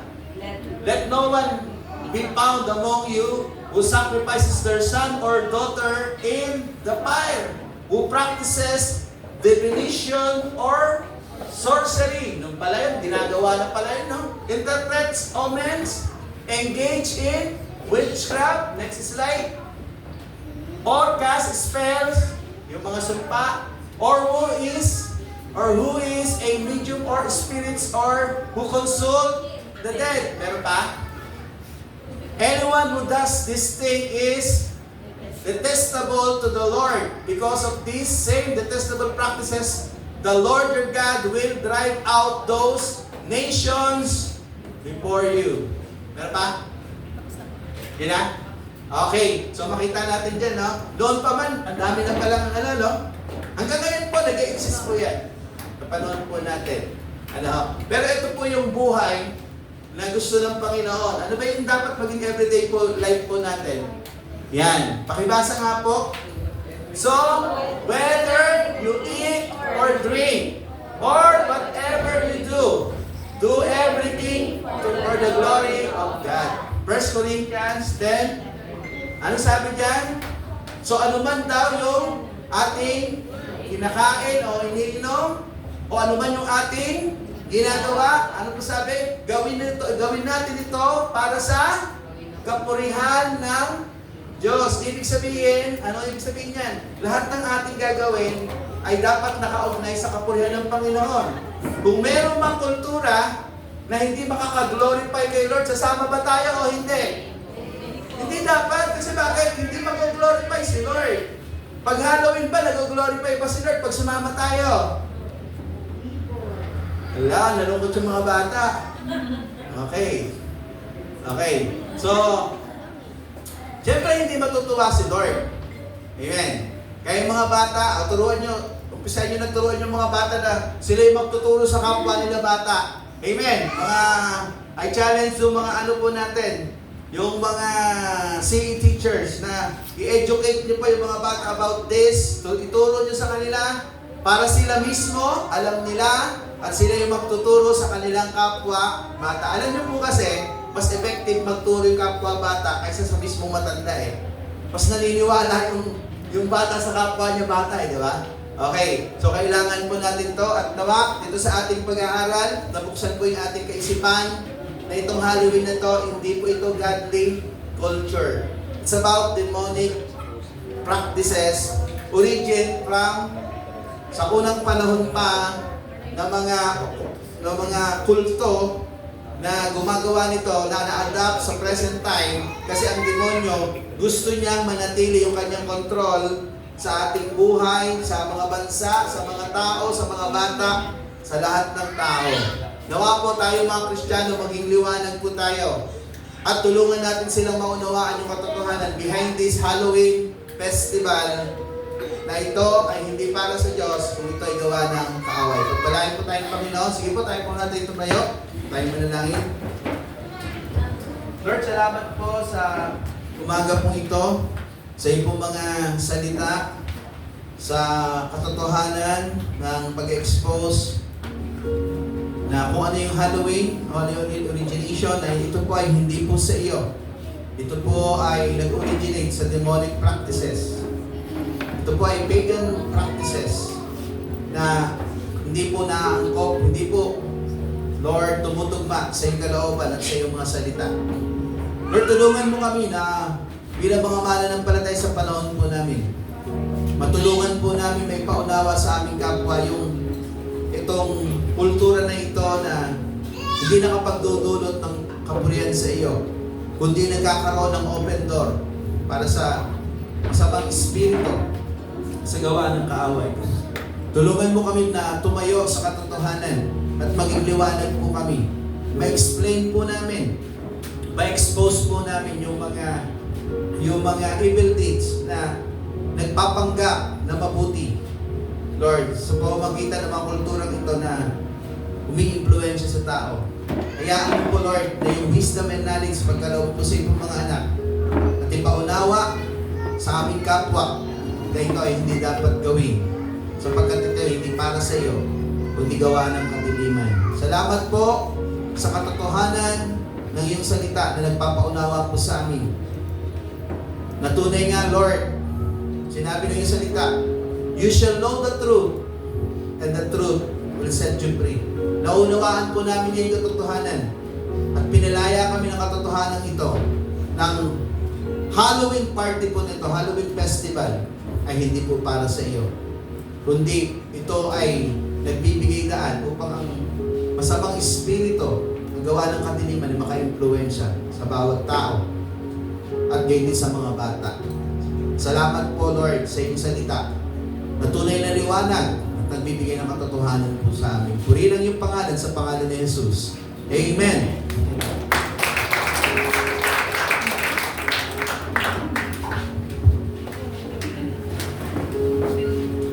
Sige po, sa panahon po ito, sandali po ito, tayo po ay darako sa pag-aalaala sa hirap at sakit ng ating Panginoon.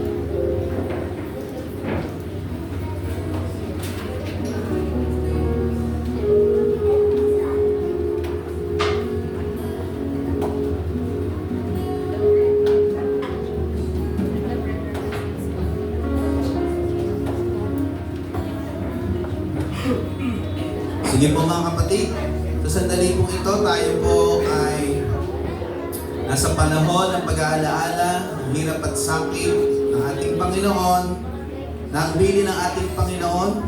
Sa ating pag-aalaala po nito, ay napakahalaga ng ating pong pagsisiyasat sa ating sarili dahil ang sinisimbolo ng ating tatanggapin ito ay ang katawan at dugo ng ating Panginoon Jesus. Sinisimbolo ng tinapay ang kanyang katawan na nabayubay dun sa krus dahil sa ating mga kasalanan at sinisimbolo ng inuming ito ang kanyang dugo na saganang tumigis sa ikapagpapatawad at ikalilinis ng ating mga kasalanan. Sa pamamagitan ng ating pong pagdaraos na ito ay pinapahayag po natin ang ating pakikisa sa kanyang katawan ng ating Panginoon, ang ulo ng Iglesia. Siya ang ating tagapagligtas. Siya ang ating Panginoon. At tayo naman po ang kanyang katawan, ang kanyang bahagi na ating ipinapahayag ang kanyang kamatayan doon sa krus upang tubusin ang ating kasalanan. At sa kanyang pagkabuhay na muli, pinagkalooban tayo ng buhay na walang hanggan. Ang bilin po sa atin ng salita ng Diyos sa tuwing iinom at kakain po tayo nito ay mahalagang ihanda po natin ang ating mga sarili, magpasiyasat sa Panginoon bago po tayo tumanggap.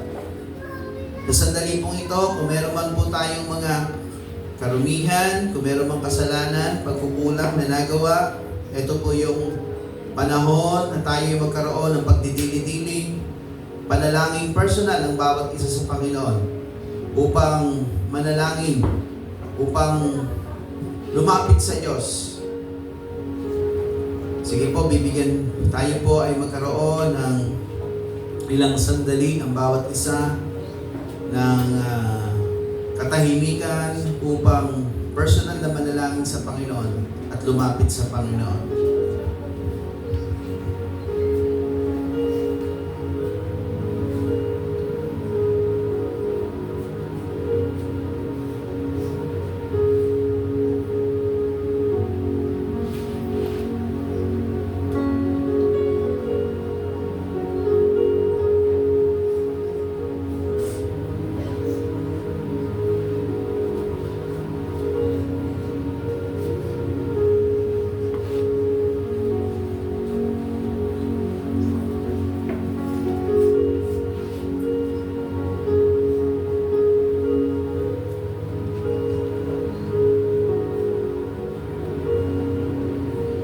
Sige po, sa sandali po ito, ating pong hihilingin sa ating pong mga elders, kay Nanay Leonie, na pangunahan tayo ng panalangin ng paghingi ng tawad, pangkapulungan.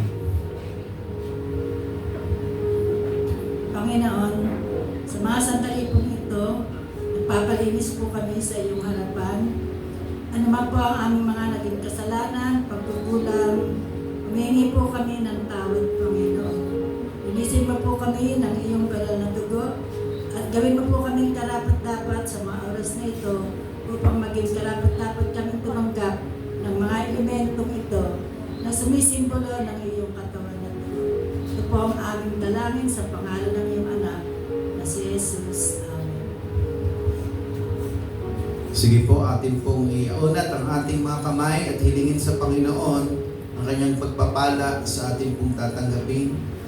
Panginoong Jesus, naririto po ang tinapay at ang inumin na sumisimbolo sa iyong katawan at dugo na pinahirapan doon sa krus ng yung dugo'y tumigis ng sagana upang ang aming mga kasalanan ay magkaroon ng kapatawaran.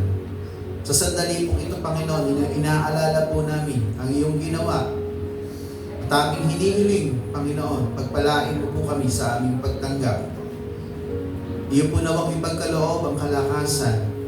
Iyo po nawang ipagkaloob ang panibagong sigla, pag-asa, Panginoon, na kami ay muli mo pong magamit mightily and effectively sa ministeryong niyatang mo po sa amin. Panginoon, patuloy mo pong pangunahan ang aming pong buhay. Patuloy mo po kaming hubugin sa iyong kapangyarihan sa pamamagitan ng iyong salita. Patuloy mo po kaming tulungan na kami maging masigasig sa pagdadala ng mabuting balita. Bilang bahagi ng iyong katawan, hinihiling po namin ang iyong pagpapala, ang iyong pagpapalakas sa aming buhay espiritual.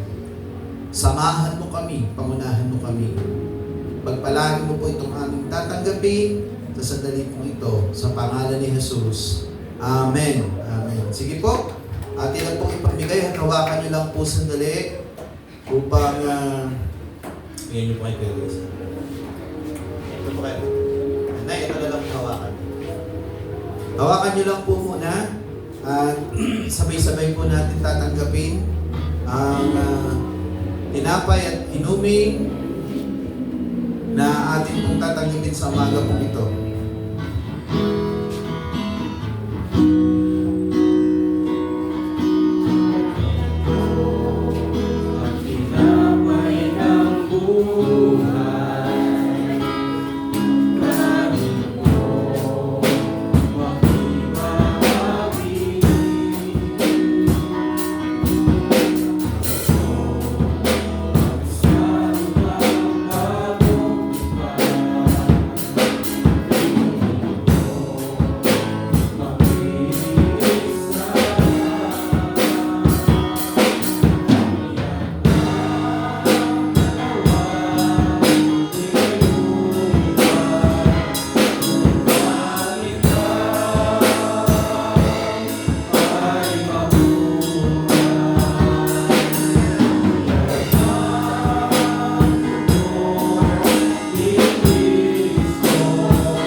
Sige po mga kapatid, atin pong itaas ang tinapay na ating hawak.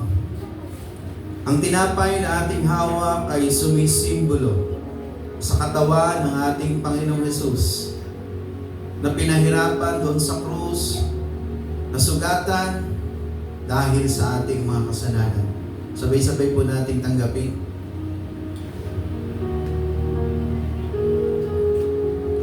Taas po natin ang saro na ating hawak. Ang saro na ating hawak ay sumisimbolo sa dugo ng ating Panginoong Hesus na saganang tumigis sa bundok ng Kalbaryo sa ikalilinis at ikapagpapatawad ng ating mga kasalanan. Sabay-sabay po nating inumin.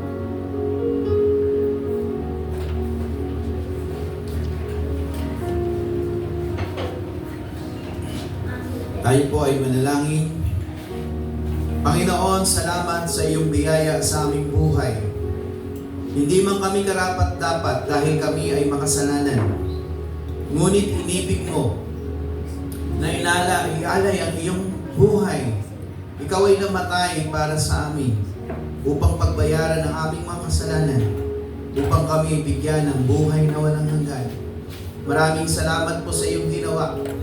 Dahil ang iyong ginawa ay hindi mababayaran ng anumang halaga. Wala po itong katumbas na halaga. Kaya kami nagpapasalamat sapagkat niligtas mo kami. Lord, salamat sa iyong ginawa.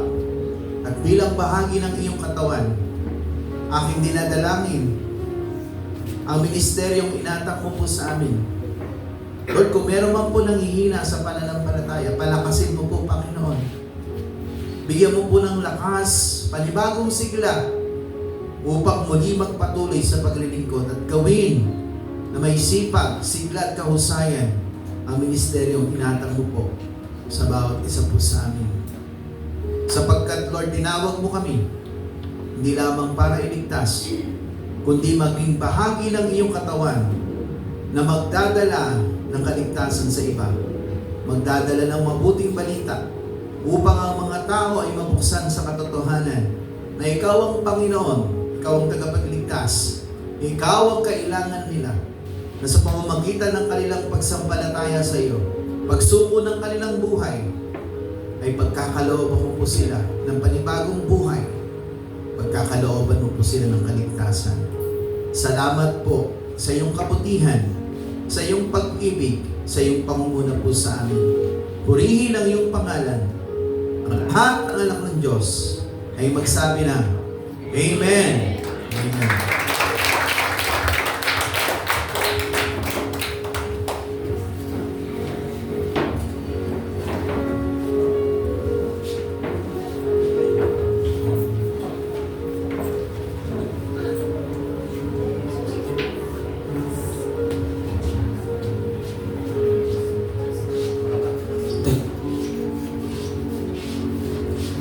Okay, salamat po muli sa ating pong mensahe na rinig, sa kanya rin pong wake-up call sa atin bilang isa pong mga Kristiyano. Sige po, and sana naman pong test and offering encouragement ay po yung pangunahan ni Sister Judith Corbon, kasunod po ang tagalikom ng handog, Sister Susan Rosana.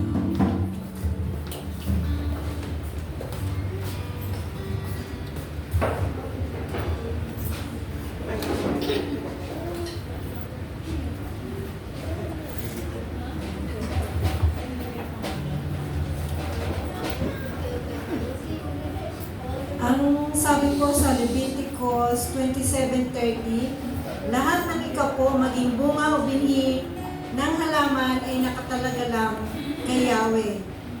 Kaya dapat nating ibalik sa Kanya ito na sa pamamagitan ng pagkakaloob na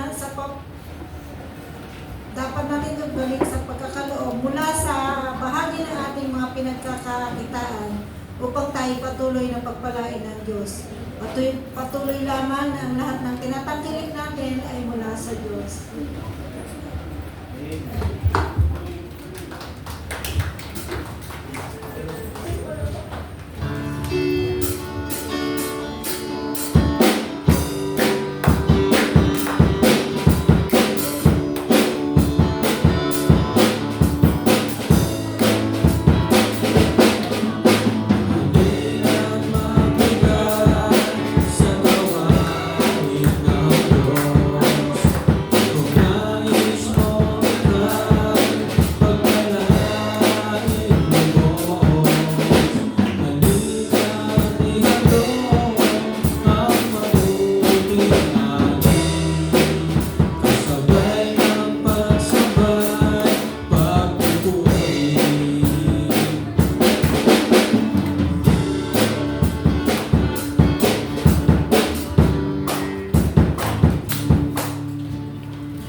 pagpalain mo po, Panginoon, ang bawat isa, Panginoon.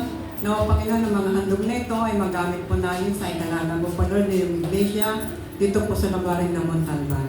Maraming pong salamat, Ama. Ito po ang aming dalangin sa pangalan ni Jesus. Amen.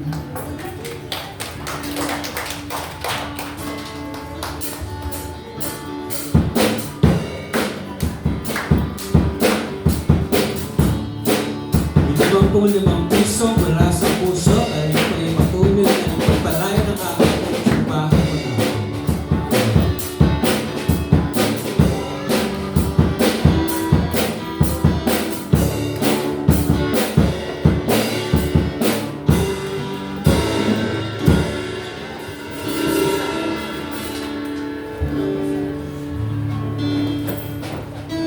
Okay, salamat pong muli sa ating pong natapos po natin gawain. Are you blessed, church?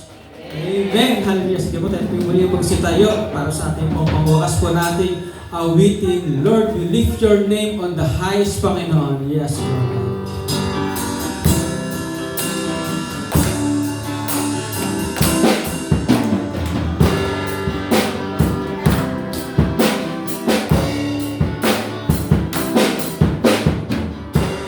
Lord, I lift your name on high.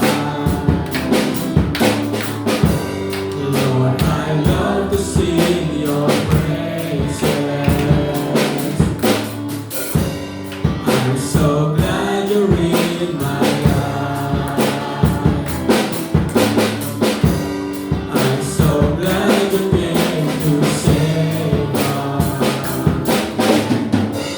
You came from heaven to earth to show the way, from the earth to the cross. My debt to pay, from the cross to the grave, from the grave to the sky. Lord, I lift your name on. You came from heaven. You came from heaven to earth to show the way, from the earth to the cross. My debt to pay, from the cross to the grave, from the grave to the sky. Lord, I lift your name on high. Lord, I lift your name on high. Lord, I lift your name on high.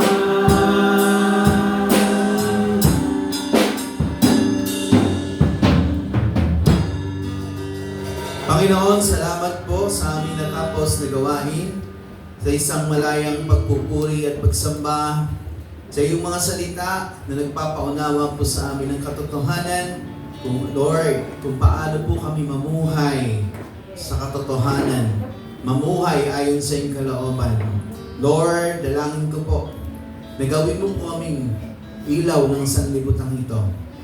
Panindigan po namin, tayuan po namin, ipahayag po namin ang katotohanan upang ang mga taong, Lord, walang alam sa mga bagay na kanilang ginagawa na ito pala ay nagagamit na ng kaaway, ay magkaroon ng kaalaman at sila rin naman ay lumaya sa gawa ng kaaway. Pagpalain mo po ang buhay ng aking mga kapatid, ang kanilang mga trabaho, mga hanap buhay, mga pinagkakakitaan, mga business, Panginoon. Dinadalangin ko po, patuloy mo po silang samahan, patuloy mo po bigyan ng kalusugan ng bawat isa. Na sa aming buhay, Panginoon, masumpungan kami na patuloy, Lord, na namumuhay sa iyong kabanalan, namumuhay sa paglilingkod po sa iyo. At muli sa isang linggong aming tatahakin, Lord, pangunahan mo po kami muli, samahan mo po kami muli, at gamitin mo po ng lubusan ng aming buhay, ng aming buhay ay patuloy na makapagbigay ng kapurihan at kaluwalhatian sa iyo pong nakiinang pangalan. Sa pagtataas ko po ng kamay sa sandali pong ito, iparanas mo po sa amin ang iyo pong mayamang basbas. Ang pag-ibig ng ating Amang nasa langit, ang patuloy nating maranasan, ang pagliligtas sa ating Panginoong Hesus at ang patuloy niyang pagpapalago sa ating pananampalataya at gayon na rin ang pakikipisan ng diwang banal. Ang siyang sumaating lahat mula ngayon at sa magpakailanman. Amen. Amen.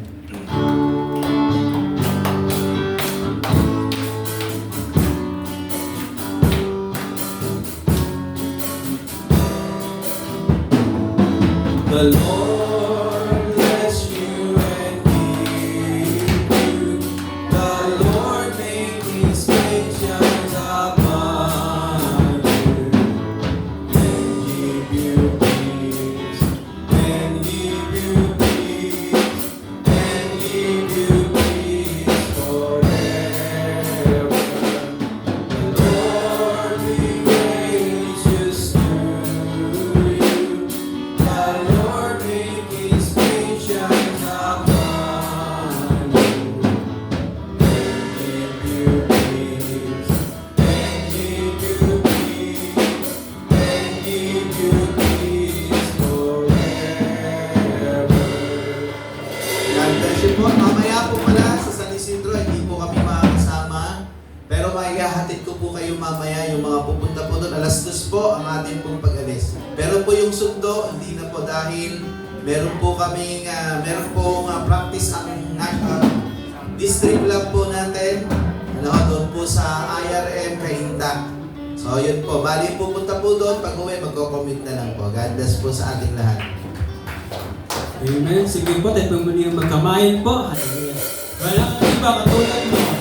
Iba katulad mo. Wala namang iba na hihigit pa sa'yo. Ikaw ang Diyos ng pagkailanman. Ang may likha ng lupa at kalangitan. Wala namang iba katulad mo. Wala namang iba katulad mo. Wala namang iba katulad mo.